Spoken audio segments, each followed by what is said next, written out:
Gizonak utzi niri erantzuten zioen, eta Ortiz de Zarateren aurpegi iluna zuen.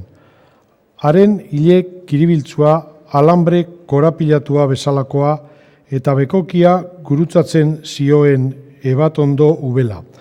Ikusiko duzu zioen, eta Juliak, ardura handirik gabe, ohean buelta hartuz, utzi horri, edo utziozuakean erantzuten zion.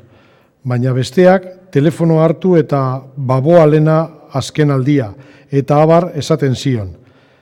Eta barre egiten zuen, estarrian trabatzen zitzaion algararekin aurpegia erabat gorrituta itokarrean jarriz.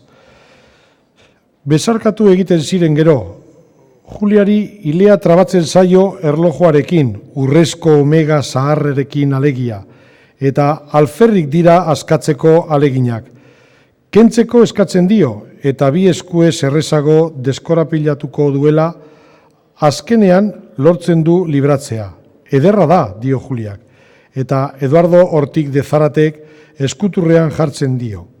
Zuretzat, nitaz oroitz zaitezen, eta barre egiten du, estarrian lehertzen zaion algara bortitzaz.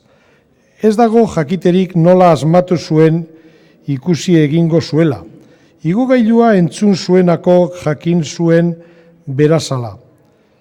Kaobasko kabina zaharraren ateak bat ere konturik gabe izteko modutagaitik akaso.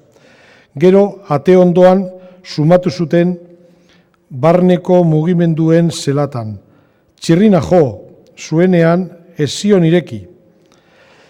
Arnazari eutziz iraun zuen ohean, mugitu gabe, baina hark ere zenbait sumatuz ez zuen zabaltzen, luze egin zitzaion, giltza zarrailan, entzun arteko denbora.